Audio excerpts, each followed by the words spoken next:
What's up, everybody? Zorak47, and today we're going to be looking at Cliff Empire. Now, this one, I believe the full release just happened last week, I want to say, but we're going to be going into it. I never checked out the alpha version or the pre-release, any of that, but it looked very interesting. A nice little city builder management type with survival aspects to it, the usual. I don't know if you guys have ever seen, I can't even remember the name of it, but there are many of these, one of the newest ones, and I think they did it very well. I played it a little bit before, so I have this other save here. I just wanted to check it out, know what I was in for, and kind of have a basic understanding for how it works. And I kind of do. I ran a couple cities into the ground, as one would do. But we're gonna jump right on into one of them here.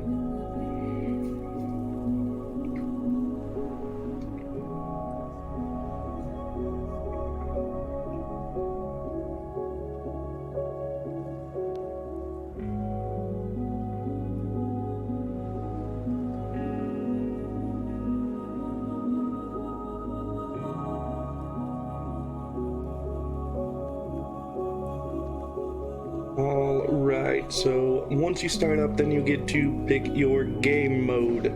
Now, the nice thing about this, you have sandbox, default, and tower defense. The tower defense is a very interesting mode that I really would not have missed if they didn't include it, and that's only because I would not have thought of it as a mode. However, having added it and seeing it, it is a wonderful addition to the game that I don't think a lot of people really would have appreciated without playing it. So I'd say, if you get this game, you should definitely give the tower defense a chance. It's a lot of fun, and it's a kind of a whole new aspect and way to go about doing the game, especially one like this you don't usually see, or hardly ever see, really. Sandbox, all of these down here are clickable. You can make complete custom games however you want. Natural disasters, regular marauder attacks, all of that can do however you feel necessary.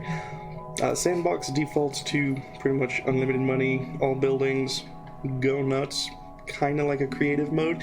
Don't have to worry about really the huge restraints you would have in building a city. You just kind of set it up however you want, make it look pretty, make it efficient, get a good idea for the function of the buildings, anything like that. We're gonna go for default, just because that's the basic mode of it. You get the full experience of everything it has to offer. Orbital orders, natural disasters, and marauder attacks is one of the natural disasters. So we're going to be going with that. So once you select this, it's just okay, and it takes you into the level generation is the next step here. And with that, we have 3 cliffs. I can cycle through with 1, 2, and 3, as one would expect. We've got Shard up here, Way here. The name they are pre-generated with will give you a hint as to what it's going to look like. Heavenly, over here like this. Now, this isn't a bad start if you want to go something like this. The major thing missing here is water. So we're going to go ahead and generate a new level. And now we have Heavenly Water, which will look like this, having a nice large water source in the center here. Cascade, which is kind of a river running down. Very interesting cliff design. And Obsidian, one of my favorites, is a just giant triangle ripe for building. Now, I enjoy Heaven Water and Obsidian. However, Cascade, I'm not particularly a fan of, mainly because I personally don't like to rotate my camera. So getting to this other side over here, you definitely have to rotate to. Otherwise, you can't really see what's going on here, much less way down here. So we're going to go ahead and regenerate one more time. And again, got Cascade. So we're going to go ahead and do it again. And, well, I guess we'll see. Alright, so this one would be perfect. So we have obsidian, giant triangle, perfect for tons of building space, and it's actually our #1 mountain here, which is wonderful. Heaven water, a huge water source here, and I will show you why that is important, especially for the way I plan to manage these cities and the survival. I need tons of water. Well, actually, this one is more than enough right here. And we have obelisk, which again is another one of my favorites. It's a fairly large, just blank slate for building, and that is extremely useful. So I think we're gonna go with these ones. So since we have them, we will, and there's no like finalize button here or anything, if you notice. So what we're going to do is, well, pretty much all you have to do is just go straight into building, just right from here. And let's see if I remember how to do that. Yes, just left click, not right, left, your other right, you know. So the cursor has that little building icon on it all the time. Just click, it brings up the build screen. And we have our population and landscaping, which is houses, residential complexes, pretty much everywhere your people are going to live, as well as incoming points for new immigrants, landing platforms, the bus station and the subway, just basic transportation things. The second tab is your aesthetics. Small garden, large garden, monument garden, colonnade, oxygen chamber, just things to improve the look and feel of your city, streets. And then we have food, which is open crop field, indoor crop field. The biggest difference being between these two, open crop fields go off of the soil fertility of the mountain, and indoor crop fields do not go off of that at all. They do a base 100% rate, I believe. However, they do cost electricity, whereas the open field do not. So it's kind of a trade-off. I personally always go with the large indoor crop field, especially because in the beginning you don't know the soil fertility of the mountains. That's a perk you can get later. And then the cool one is a underwater crop field, which is just neat and futuristic and awesome. You got a port for fish, water extraction, water filter, orchard, salad farm, vineyard. We'll dive into more of the functions of these a little later. Next is the energetics, which is just that, the energy, your electricity, how you're going to power your city. Everything from solar stations, wind turbines, to uranium and nuclear power. We'll touch on these again later. I'm going to go through all of these more in depth as we build them and up our city. The third one is industry, your storage, your mines, printing, drilling, trading, all that is in here. Security. The only one I personally don't think belongs in the security category is the maintenance center. Because for some reason I can never find these two right here, because I never think to look in security.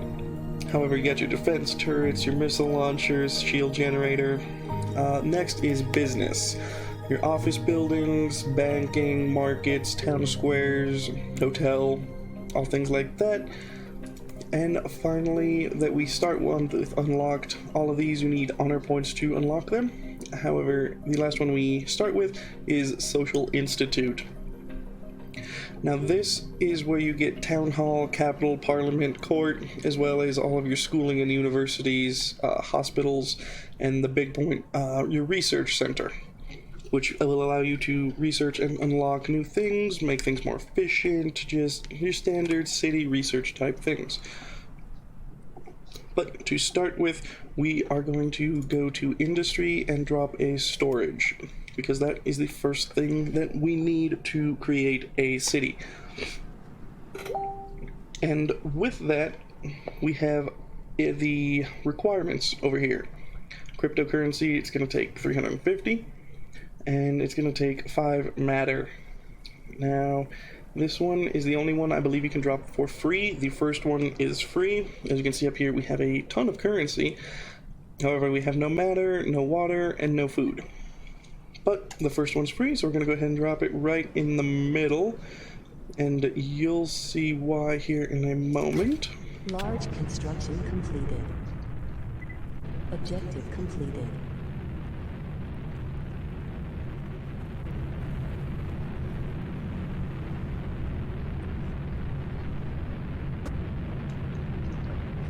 I really do like the fact this is the only building that a ship physically drops in, and look at that, it's kind of awesome.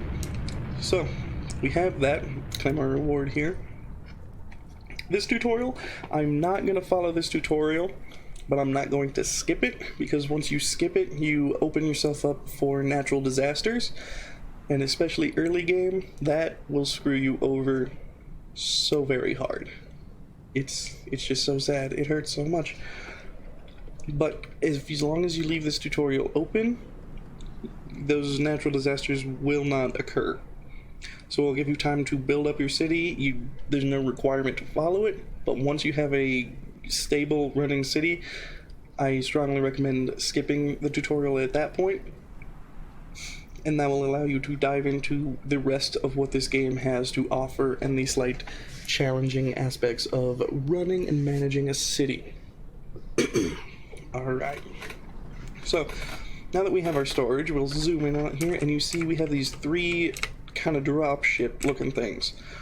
Those are going to be transporting resources to wherever they're needed, and they're based out of the storage, and that is why I try to place it in the middle, as opposed to if I put the storage way out here, it'd be a long travel time out to these edges.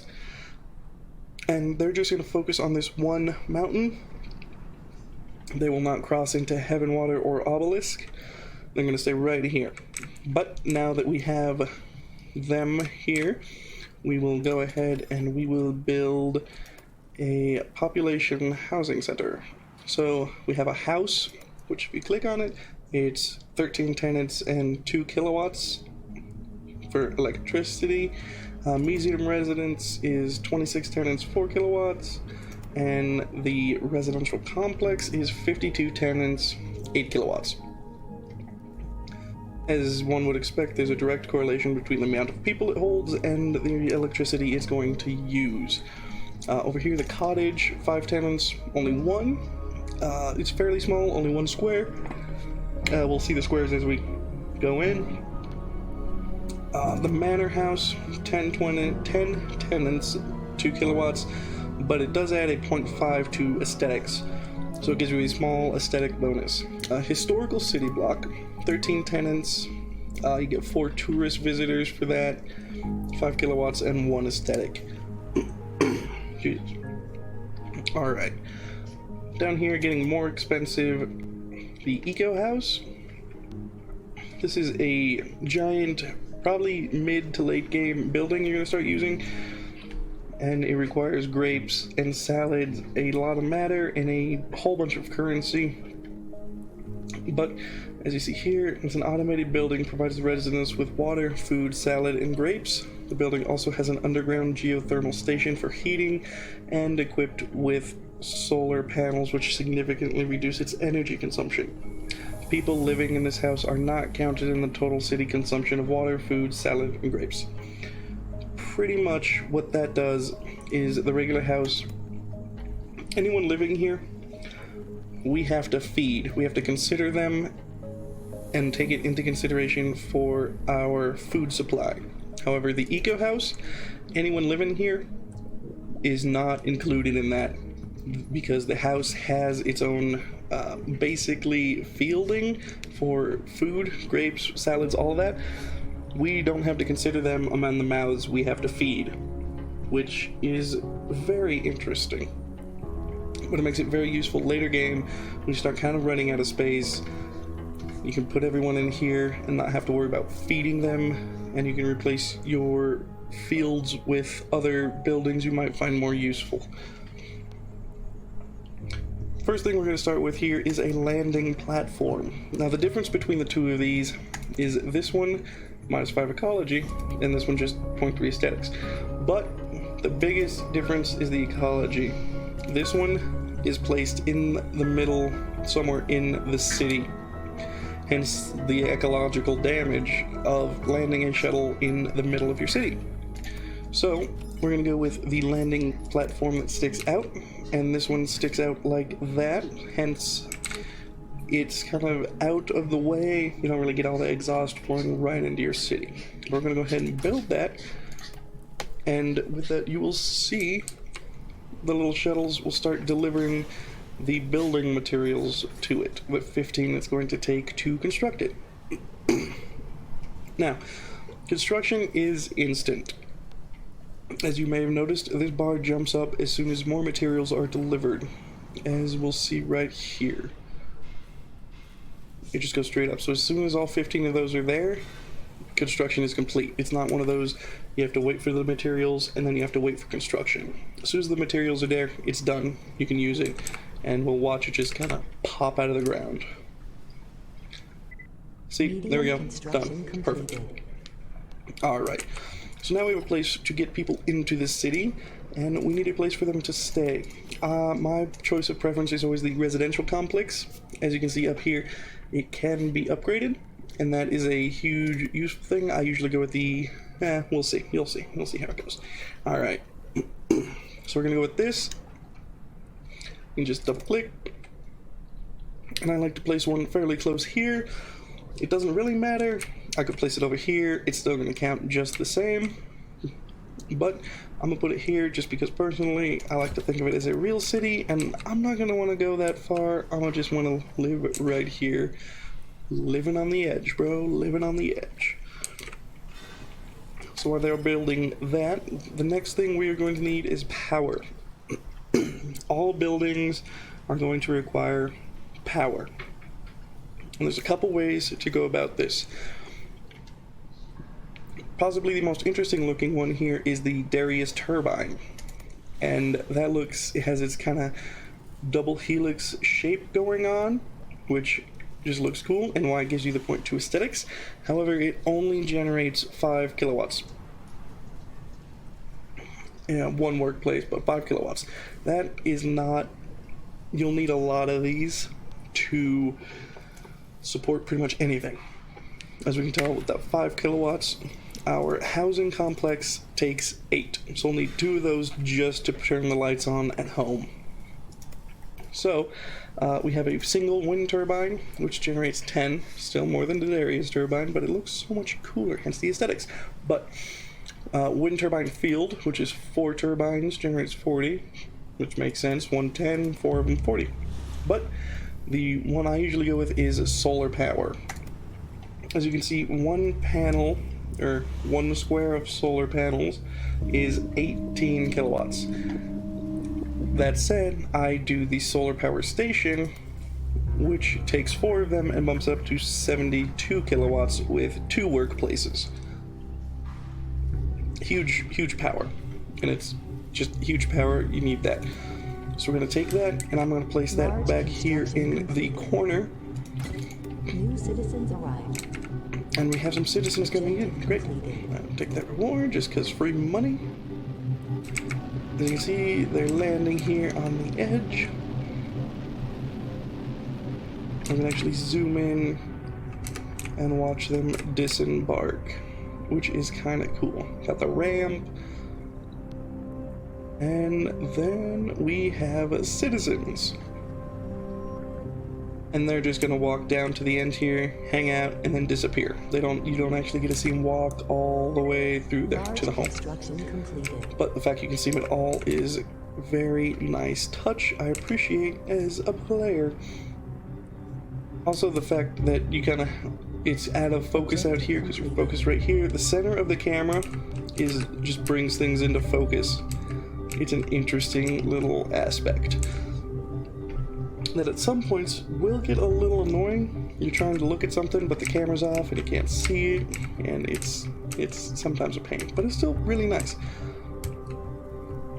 So we have our solar powers over here, and down here you can see our power supply. The required is 9. We're generating 48 at the moment. And that's going up as we get later into the day. Objective completed. So, and our charge power is the excess energy we have that's not going into running the city. And our charge power,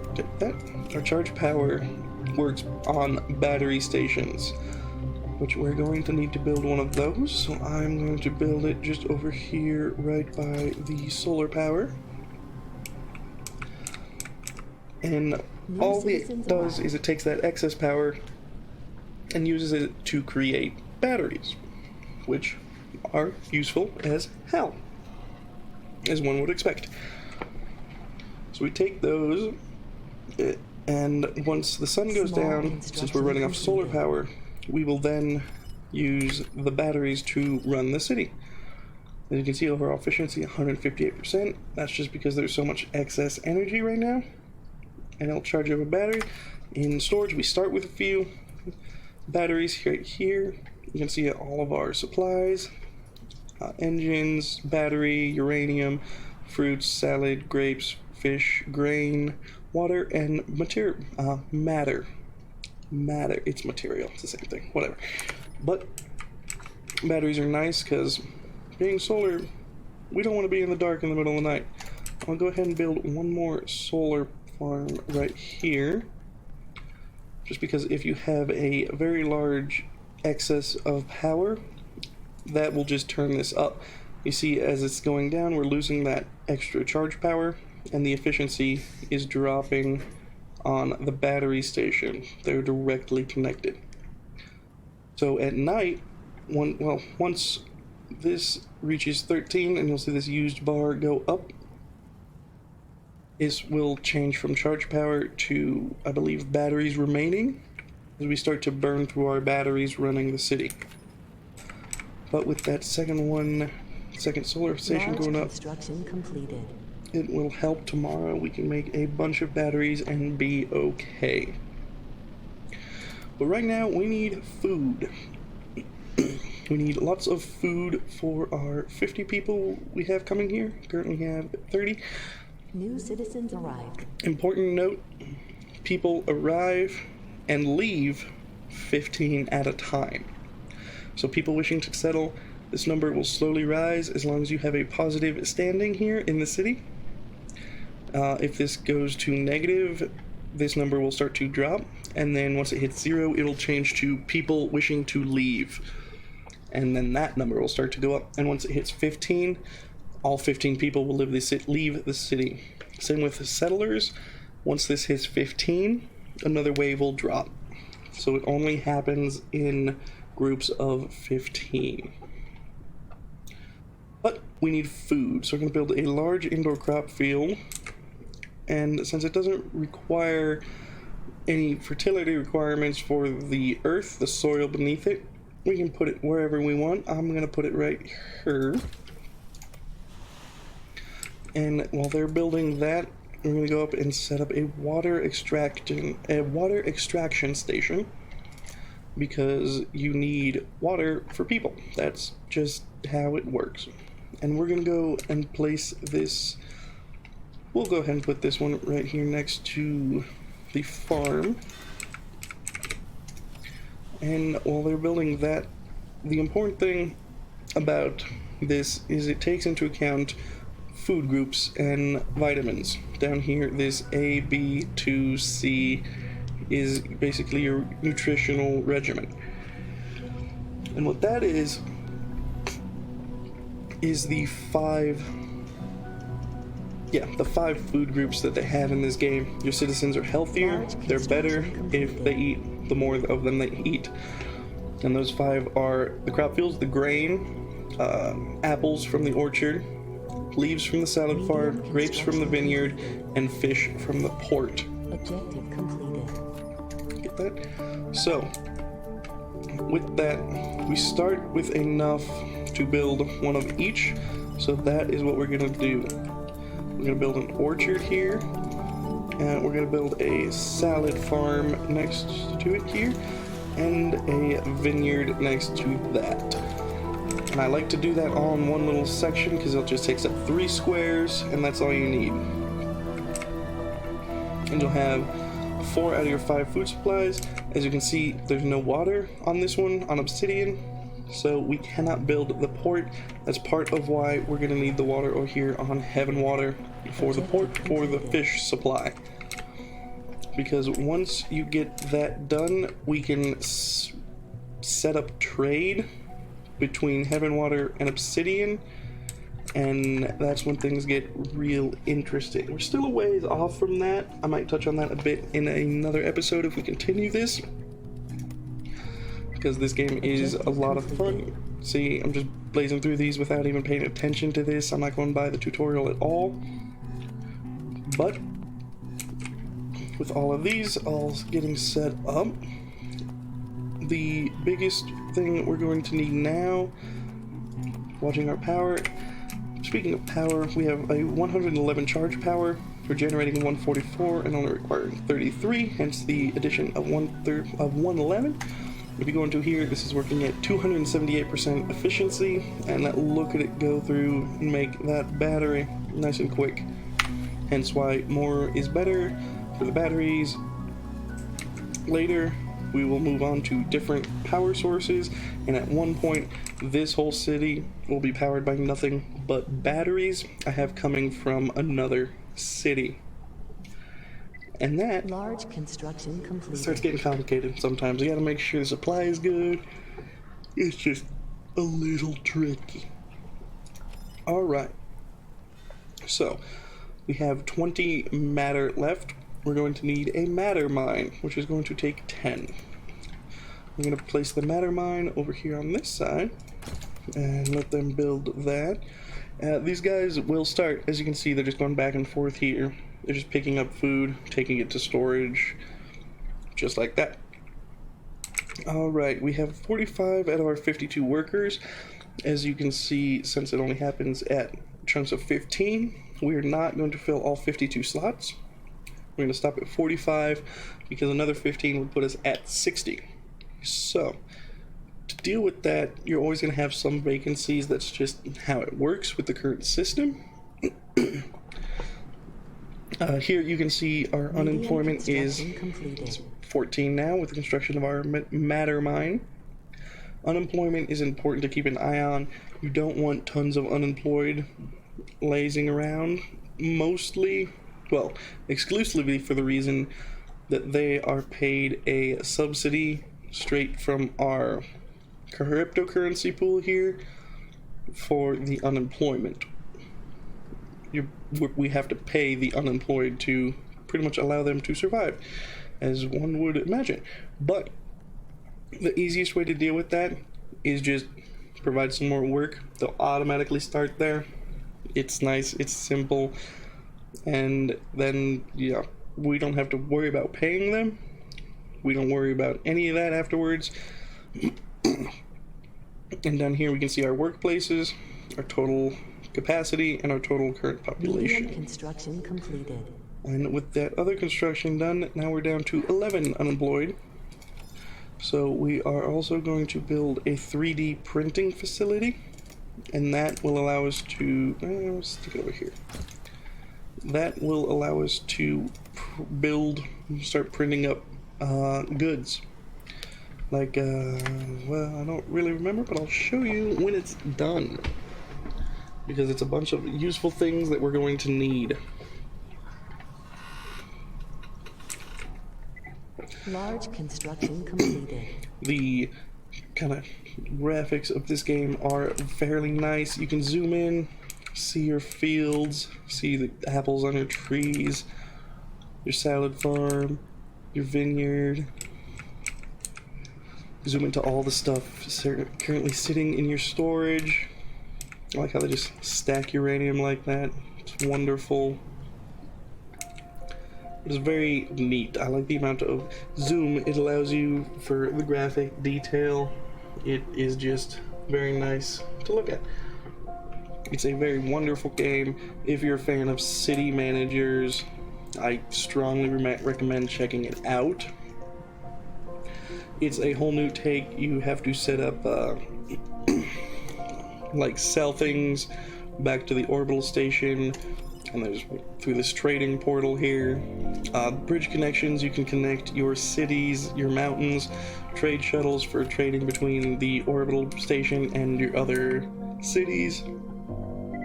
Large construction completed. The important note that I did not catch since this tutorial is basically build this, build that kind of style.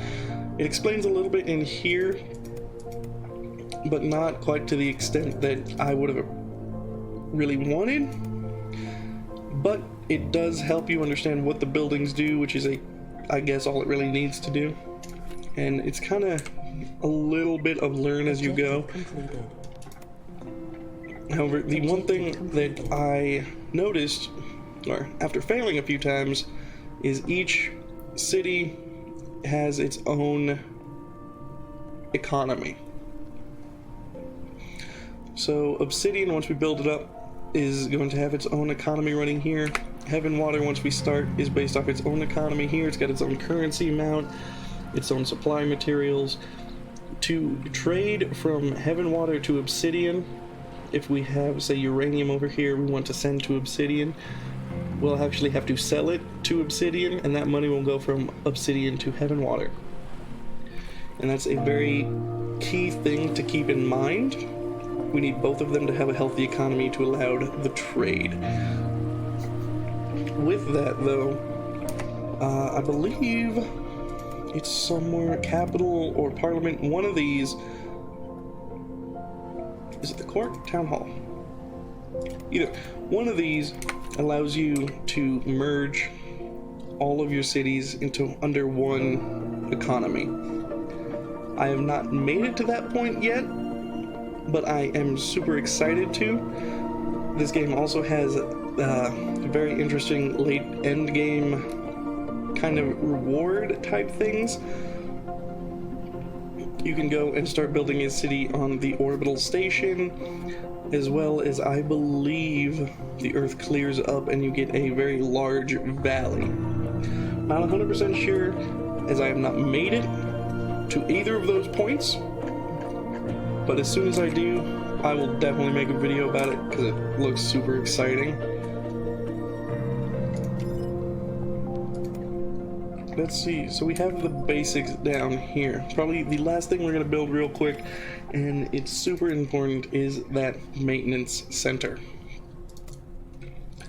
And it's important because, plop it over here, it's super important because the maintenance center comes with 2 fire drones. Now, those are dedicated drones, kind of like this, but they're going to stay on the maintenance center until one of these buildings catches fire, because these buildings can catch on fire.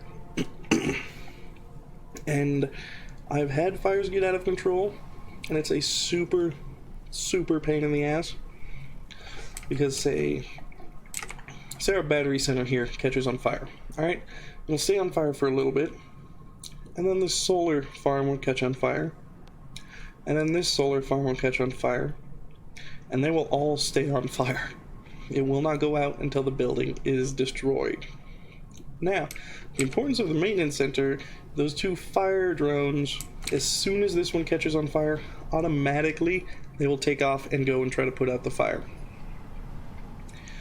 But you want to make sure it's ready initially, because these fires spread fairly quickly, and once they've spread, they are almost impossible to put out.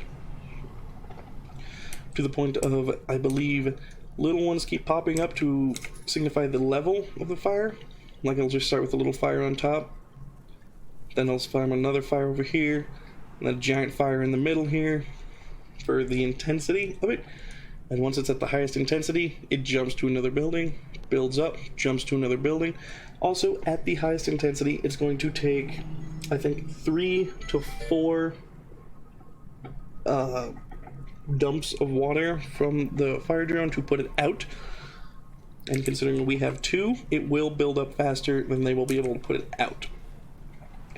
So they'll fly over, dump water on it, and while they're going back to reload, refuel, resupply, whatever, it will build back up.